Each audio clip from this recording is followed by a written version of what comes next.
Type 1 diabetes, no thank you. Is saying no to type 1 diabetes a possibility in our lifetime? Well, believe it or not, a therapy currently exists and has been approved called Tzield that can delay the onset of type 1. So listen up as we interview our first patient ever to receive this therapy on this edition of the Taking Control of Your Diabetes podcast. So, Steve, before we bring our guest on, what we're going to talk about is her name's Sierra, and she got, screened, found out she was at risk for type 1 diabetes, ultimately got the Tzield therapy.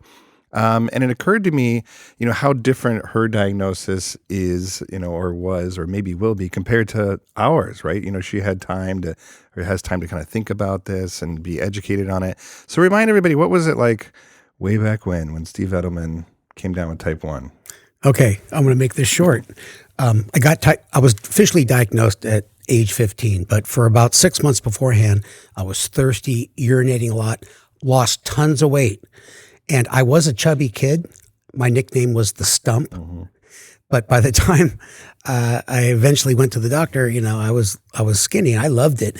I went to my primary care doctor. My mom brought me in because I wasn't doing well. And the next thing I know, they drew some blood and they threw me in a wheelchair, put me in the ICU. And I was there for 4 or 5 days with diabetic ketoacidosis. And I'll say one more thing, that while I was there, they sent me to diabetes class. It was a room with about 25 overweight individuals that all had type 2. And here I am, a teenager sitting there amongst them. And I remember one thing. Do you remember that story, Jeremy? The bananas have a lot of sugar in them. Ketchup. Ketchup, oh. And that was it from there. Well, you took home something from that. So mine was actually remarkably similar, probably 20 years later or so, but I was 15, normal, happy, healthy kid, nobody in my family, nobody in your family with type 1. Right. Had all the classic symptoms, eventually went to the hospital, went to the ICU.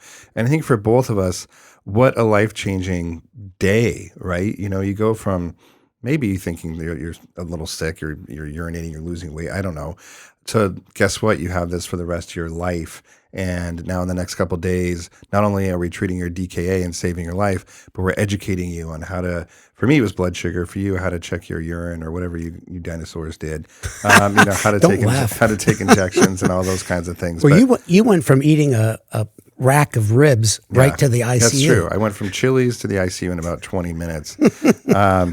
But the point there is that type 1 is no fun to have, and certainly being diagnosed, there's no good age. But we've done a lot of education at TCYD podcast videos on that. You can screen for, people to find out that if you're at risk for type 1. And if you want to get tested, just go to type1tested.com. You can find out different ways to do it. They can send you home kits and things like that. But today we're going to transition to what happens when some of those antibodies come back positive. Is there anything that you can do about it? And yes, there is a drug called Tzield that has been shown to delay the onset of type 1 by about 3 years or so, relatively recently approved. But it is an IV infusion, so there's lots of questions that come up of how do you take the medication? Are there side effects? What do you do afterwards? All those kinds of things. So with that, do you want to introduce our guest?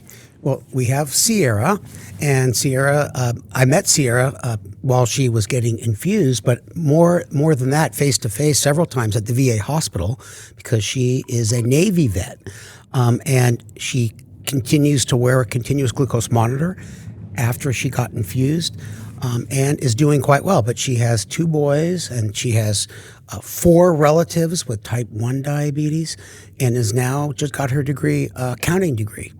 So, and she's very well-spoken, very smart and proactive, and she has taken control of her stage 2 diabetes. So thanks for coming on, Sierra. Yeah, thank you so much for having me. What an introduction to live up to. And actually, her 2-year-old son is here at the studio running around somewhere. Everybody else is kind of taking care of him. He's super cute. Yeah, thank you. So run us through this. We know you have a family history of type 1, which again is slightly unique. Most type 1s are the only one in their family with type 1. So you said you had cousins and aunts? I have 2 aunts with type 1 diabetes. They got diagnosed I think in their 20s, early 20s. Okay. And I have two cousins, one that had juvenile diabetes, and then one recently who just got diagnosed at 43 with type 1. Okay. Wow. So you were at least aware of type 1 diabetes. Yeah. And then kind of walk us through, we know that you had gestational diabetes. Tell us how that happened and what they told you at that time. Sure. So I had my first son. I got pregnant back in 2019. And like most women receiving, basic OBGYN care in America, you get screened for gestational diabetes. Mm-hmm. Well, normally it's a 2-part test. You do a 3-hour, then a 1-hour, or vice versa. I could be getting that wrong. And I went in, I did the first phase of that test, and I failed it so badly that my doctor called me, and I went to the diabetes class in the hospital and was put on insulin immediately. Oh, wow. And so for the rest of that pregnancy, I was on a relatively high dose of insulin. And that was like my first run-in with diabetes. And they say the cure to gestational diabetes is giving birth. Mm-hmm. It was a little bit more complicated for me. I had a hard time passing a glucose tolerance test afterwards. It took about 6 weeks. But then once that happened, that kind of dropped off and no one asked me about diabetes again. And then at that time, was type 1 in your mind at all? Or I wasn't surprised getting gestational diabetes because I just kind of assumed I'd be sensitive to it with family history. I didn't think at that time I had type 1. Yeah. But Sierra, after you delivered, I remember you telling me you worked out like a maniac, super low carb diet, and you were doing your best to keep your blood sugars normal without insulin. Yeah. Yeah. And so that was after the first pregnancy. And then this is relevant to the story, but 6 months later, I got diagnosed with osteosarcoma in my right distal femur. So that's bone cancer right above my knee. And it was 6 cycles. I do intense inpatient chemotherapy. Do 3 weeks in the hospital, 2 weeks home. And about cycle 4, I started getting a steroid injection to help prevent more serious side effects. And that steroid injection had another side effect, high blood sugar. So I was getting my blood sugar tested during that time too. And it was just hanging out in the 400s and 500s. Oh my gosh. So then at that point in time, I was on Lantus, probably once a day. The corpsman would give it to me in the hospital and I would go home and take insulin again. But once chemotherapy ended, no evidence to disease now. I'm past that. But, no one followed up with the diabetes again. It just kind of dropped off. And the second pregnancy? Then the second pregnancy with my run-in with diabetes, I mentioned it to my OBGYN a little bit earlier. So about 20 weeks in, I got tested again, failed it so bad, put on insulin, and I had a harder time managing my blood sugars that time. I had a lot of hypoglycemic situations with that. And I think it's challenging with pregnancy. You're gaining weight and the baby's growing and your hormones are changing. And the OB folks want your blood sugar super low. Yeah, so low. Yeah. It was like a pretty aggressive amount of insulin. And I was going to say, we talk a lot. We did a podcast on gestational diabetes, and the focus usually is gestational as kind of heralding type 2 diabetes that a lot of times that runs in the family, and women are told you have gestational, look out for type 2 later in life. And what we forget is that it's actually somewhat common as a situation like yours where you have kind of a brewing underlying type 1 diabetes, and you're probably having this autoimmune attack is already going on. You have less beta cells in your body. And when you put any stress on your body, whether it's an infection or a car accident, certainly pregnancy can kind of bring it out. Mm-hmm. So it's just something for people to be aware of, that pregnancy is actually a common thing to not trigger type 1 diabetes, but kind of a final stress to put people over that edge and kind of have it present itself. So we don't probably think about it enough. Yeah, a lot of those hormones that come up during pregnancy are kind of like steroids. And you got steroids. And by the way, you talk about having bone cancer. It was like a pimple. Yeah, right? You are, I'm serious. You're amazing. Thank you. Have 2 kids, deal with type 1. Osteosarcoma is not a joke. No, it was a beast, yeah. Yeah. But you have a great attitude, so that's awesome. Thank you. All right, so you got cancer under your belt, 2 kids, and what's one more chronic illness, right? So then, post-delivery second child, what happened? Once again, I had a harder time. So Wesley, my oldest, was born during COVID, and I think the care kind of dropped off a lot quicker with the diabetes follow-up. But when Jesse was born, I was getting out of the Navy all at the same time, and all the blood work was getting done. And then I got my first appointment with my VA doctor. And since I had a harder time clearing the glucose tolerance test again, she checked my A1C at my first follow-up, and this was early 2023, so about a year ago now. 2 years ago. Anyways, she did a whole bunch of blood work. And at that point in time, my A1C got up to a 6.6, and that's the highest it's ever been. Officially in the diabetes range. And she kind of looked at me and said, all right, you have type 2 diabetes, like without, a second thought. And she said, you'll be on metformin for the rest of your life. And that was kind of that conversation. Please don't mention her name. I won't. She's a great doctor. No, she helped me out in the end. A primary care doctor? Primary care. And so I mentioned the history of type 1 diabetes, and I kind of advocated for myself a little bit. And she's like, okay, cool, I'll send you out to endocrinology. And so that's how I got the referral to the VA portion of endocrinology with Dr. Edelman there. And that was kind of where I started the screening process for type 1 diabetes. So as soon as you kind of walked through the door in endocrinology, and they knew you were there to get kind of screened for type 1, that was the point, I suppose? It was, I kind of showed up and they're like, why are you here? And I kind of then had to retell the story of my, saga with diabetes, and that I think there could be more than just a typical type 2. Okay. Yeah, for sure. Especially if you were the same body habits as you are now. Yeah, it's been the same size. Slender. And I think one of our endocrine fellows, Rita, is her first name, is the one that saw you and ordered the autoantibodies. Yeah, she was very helpful with that, very kind. And I didn't have to really advocate for myself. She was like, makes total sense. Let's start the blood work. Well, we trained her. Yeah, she did great. I was a fan. Mostly me. There's typically at least 4, sometimes 5 autoantibodies that we send out for. And do you remember how many of them came back positive, which ones they were?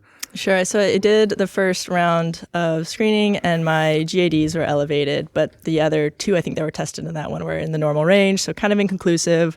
We did another round, and then at that point, my zinc transporters were elevated, so I got the 2 autoantibody tests. Yeah. So let's walk people through that. So there's multiple of these autoantibodies, GAD, GAD, zinc transporter 8, or some of them, and you don't have to remember the names.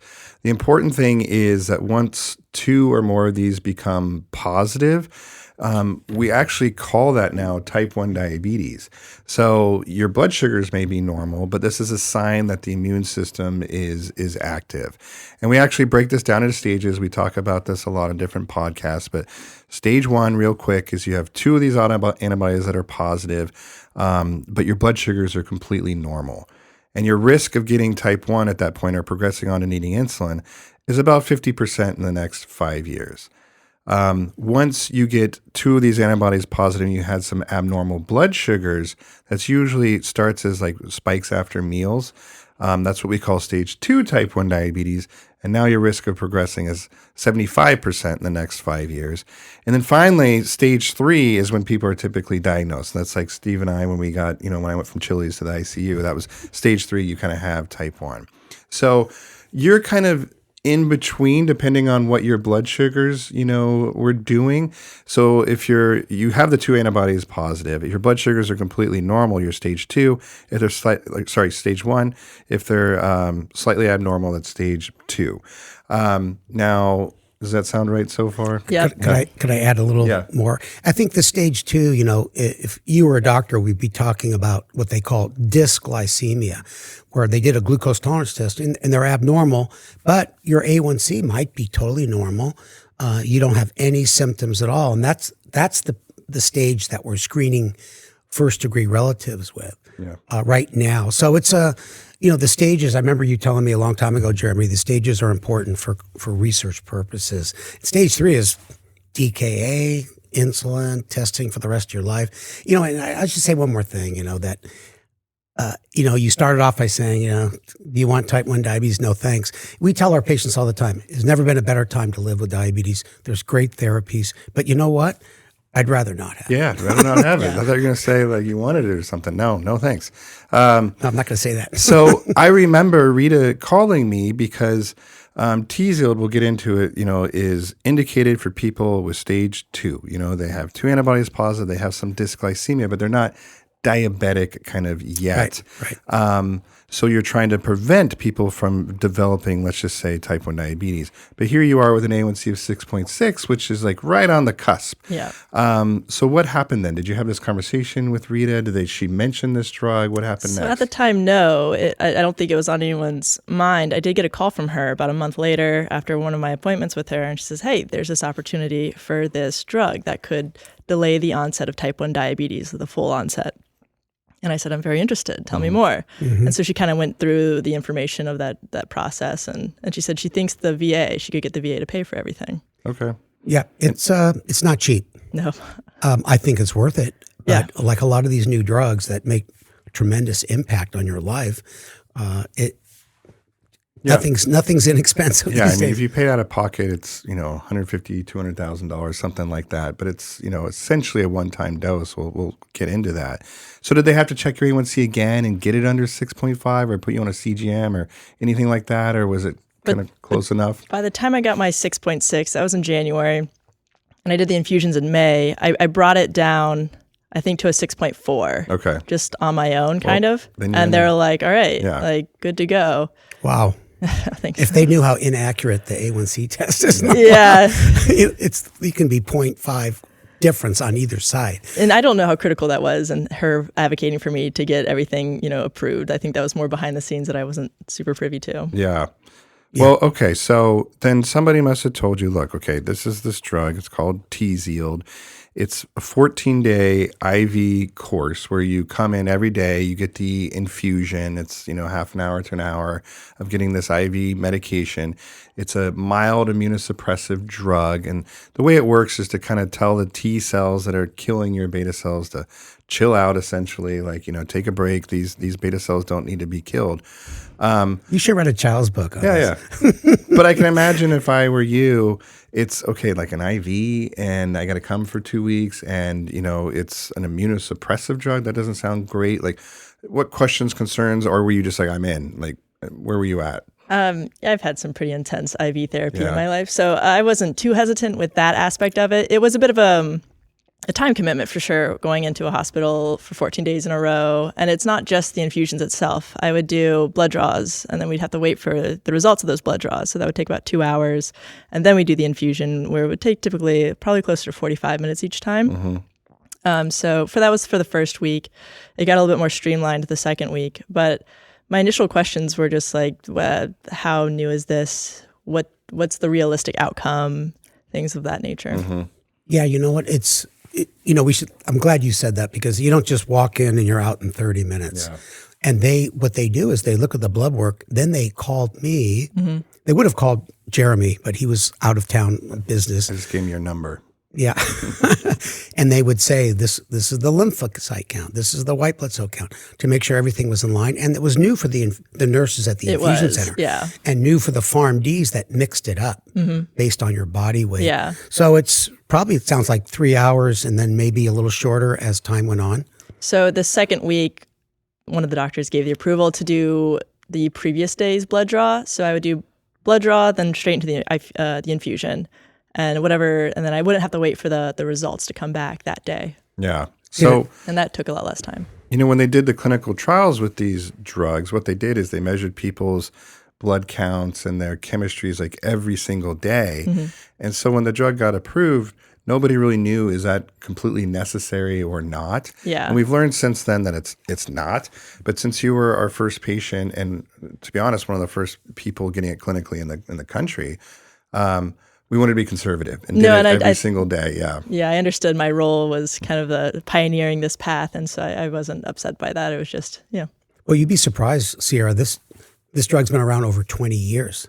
I figured, because they have studies where it goes for like 5 years where people aren't getting type 1. So, well, let's clarify. 20 years of research and things like that. It's been approved for people to use for 2 years or so. Yeah, okay. Yeah. But I meant they've been studying this drug for a long time.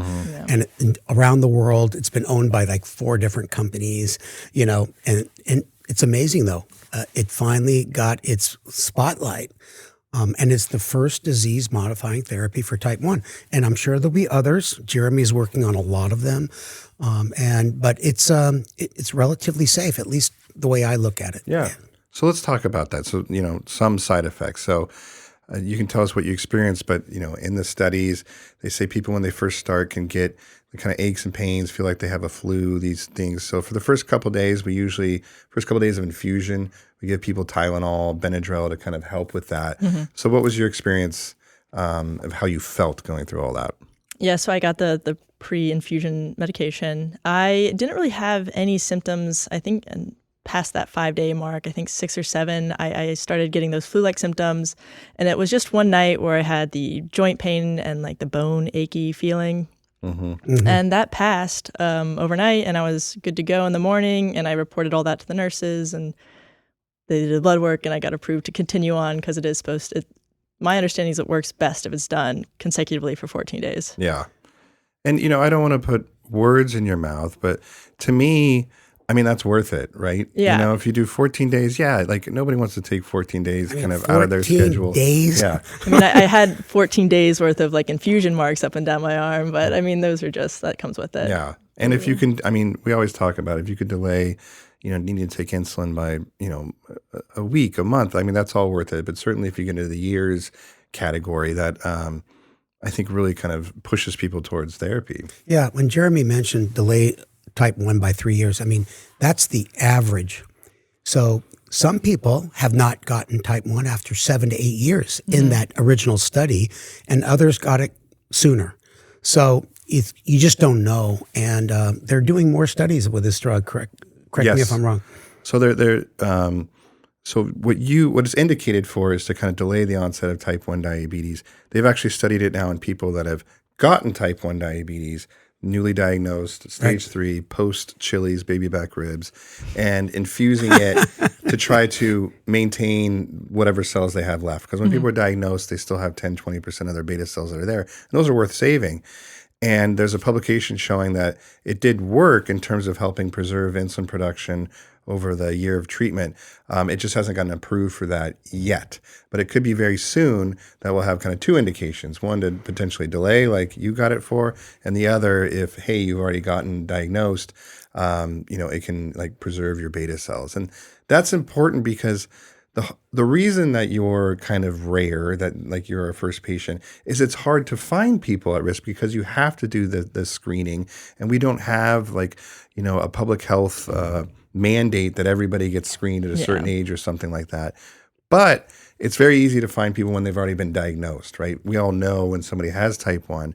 So I think having this new indication might open this drug up to being kind of used more. And you'd be surprised that most people who come down with type 1, Jeremy touched on this, do not have a family history. So how do you ask someone to screen when it doesn't run in their family? They can't even spell diabetes, depending if they're military or not. And and so it took 7 years to get 75 patients for this study called the TN10 study, where they studied Tzield that led to the approval for your therapy. So there's a lot more stuff going on in social media. We do a lot of stuff here at TCOID on screening. We just did a whole bunch of little videos on it. You'll see it online. So it is difficult. And this is why most of the focus is screening first-degree relatives of type 1, because they have a 15 times higher risk of getting type 1. Now, when Jeremy's right, if they ever approve this drug for newly diagnosed type 1 stage 3, there won't be enough infusion centers or drugs to treat them. Because what does everyone do when they get type 1? Oh my God, what should I do? My kid just got type 1. What could I do to reverse it? And we're not at that stage yet, but we probably will be. So, Sierra, all right, so you finish your last infusion, they kick you out, say, I hope we never see you again. And what's your mindset? Like, is it kind of like you're waiting for the other shoe to drop, like I am going to get type 1, or just hopeful for... And I commented that you're wearing a CGM. So tell us about, how you're monitoring this now. Yeah. So if I can take control of my health, I really like that option. I've not been able to before in the past. So knowing that diabetes is somewhat impacted by diet and exercise, I was able to get on the CGM with the help of Dr. Edelman and insurance. And so I get that paid for, which is interesting because I'm not on insulin. So I'm able to manage my blood sugars right now with diet and exercise, and I monitor it. So I know what works for me. Yeah, just hoping to not stress out the remaining beta cells that I have. And we should say it's been about 9 months now? Mm-hmm. Okay. And what about, like, I'm sure you've gotten a cold, flu, something like that during that time. You notice your blood sugars, anything that makes your blood sugars go like awry? Yeah, I would say the typical things, like when I don't sleep well, even if I am sick, I have a harder time managing it. Depending on what I eat, I typically spike after most meals. But if depending on what spike high. How high? I've gotten like in the 250s. But usually I'm able to bring it down quickly, and I'm aware of what's going to do that and how active I'm going to be following on from that meal. But yeah, so I just try to monitor it and maintain kind of the status quo that I've established for myself. How much do you worry about your kids? Right now, I haven't seen any indications that I should be worried, and I've loosely checked my oldest son's blood sugar at home. He does have his 5-year checkup coming up, so I'm going to talk to his pediatrician about getting screened. But it's realistic, right? I should worry about them and follow on with possible type 1. Well, I would predict that if you ever get truly stage 3 type 1, you're going to do so well because you're doing everything now. Yeah. And so you're going to be all ready for it if and when it comes. Yeah, and that's another thing that we talk about a lot. When people say, why should I get screened? Well, yeah, one thing is potentially you get treatment like you did, but also, you're just so aware of it. Very different than Steve and I, we had no idea. When we finally kind of caught it, our blood sugars were over 1,000. A1C was literally off the charts, over 17. Yep. That's just not going to happen to you. You're going to notice when you have these little blips and maybe go on insulin. So there's multiple reasons of, like we talk about, that you can educate yourself, you can avoid hospitalization, you can potentially get therapy. So there's a lot of reasons to screen. Jeremy, since I'm a dinosaur, Yeah. the A1C test wasn't even available then. There you go. And I had to urinate in a tube and like a chemistry set. Then I was really happy you can pee on a stick. That was so great compared to a little mixing water with a pill. Yeah. And then, of course, home glucose monitors, and then CGMs and pumps, and now they communicate together. So we've come a long way. Yeah.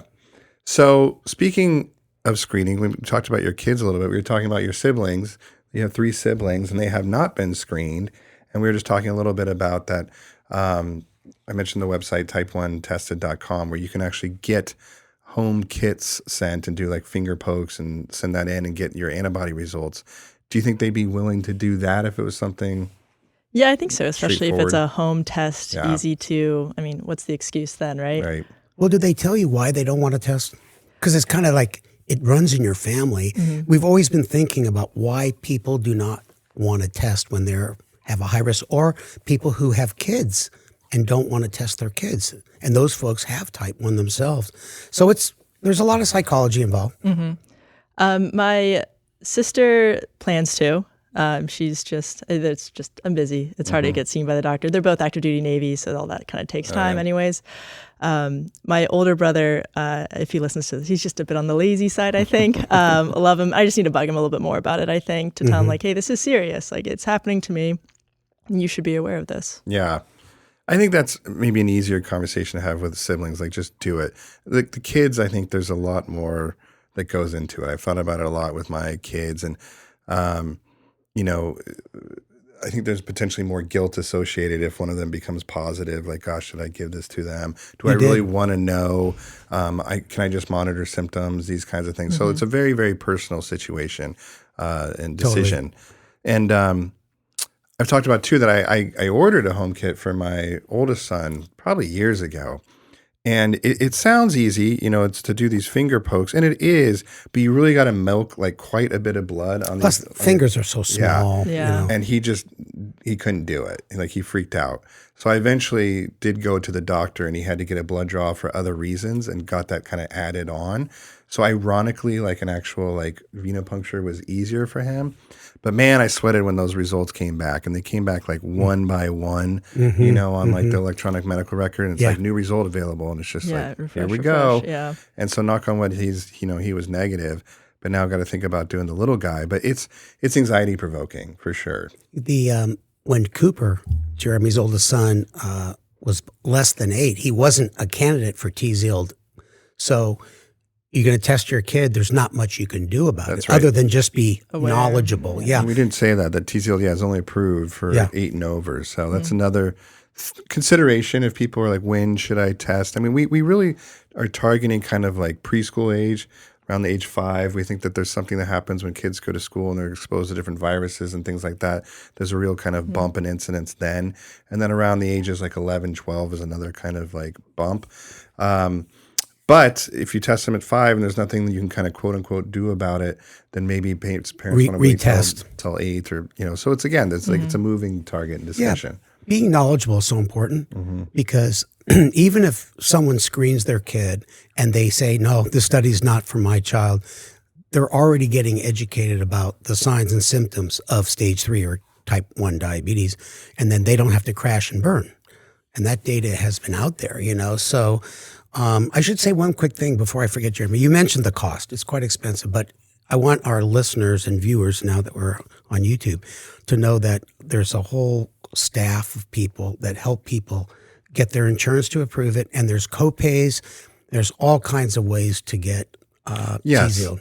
And of course, you didn't pay $200,000. These are like covered by insurance generally. Could I borrow $200,000? Yeah. And the cost analysis there is like, if we're just crunching numbers, if that's 3 years of not paying for CGMs and insulin and things like that, then it becomes kind of worth it to the healthcare system. But how much does it cost to be in the ICU 6 days for DK? Yeah, you're right. Probably $200,000. Yeah. They charge you $80 for a Band-Aid these days. All right. So since this has happened, anything like positive to leave people with? It sounds like you really use this to motivate like changing behaviors, your diet, exercise, things like that. She gets to come see me at the VA. Yeah. I feel well educated with where I'm at, and with the CGMs, I've been able to bring my my A1C down to 5.9. It's creeped back up to 6.2. So I feel like I'm staying the course, hoping to make this last a few more years. But yeah, that's where I'm at. And if you had it to do it over again, you would opt for the therapy again? Yeah, definitely. It's convenient to not have type 1 diabetes. While it's inconvenient to go into the hospital for 14 days straight for a few hours, to not have it for a few more years, that is priceless. Yeah. Would you say having awareness of your glucose levels not being totally normal, that you're eating better, exercising more, or that's just you in general? Exercising has already been, always has been a part of my life. And my diet, I thought I ate well before, but I think I've just tuned it. I've just tweaked it, right, to make it more diabetes friendly, and changing recipes at home and that kind of thing. So I'm able to, help myself out more in that case. You're amazing. Oh, thanks. Don't you think? Absolutely. Oh my gosh. There's a lot of information out there, Well, I think, we'll wrap it up there. And just, again, thank you for coming on and, talking with us and being on YouTube. But because I think people have a lot of questions about this, the whole gamut, how to get screened, what do I do if they come back positive, and then actually, if this therapy is available, what that is like, and, potential side effects and post, infusion, all of that. So, and we're learning with you, to be honest, because this is still, a relatively new thing. And we were mentioning that now, almost now, maybe they just finished a couple days ago, we had our second patient, and it's getting a little bit easier, but the person that's doing the infusion, the doctor, is calling Steve every day, what are we monitoring, how often? So these questions are still very fresh in everybody's mind. So thanks for coming on and educating and sharing your experience. Yeah, of course. Glad to do it. And I heard there have been 400 people now in the United States infused. So yeah, thanks so much, Sierra. It's been a pleasure. A lot of folks will learn from this podcast. Well, thank you, everybody. Thanks for listening. I hope you enjoyed it, and we will see you on the next one.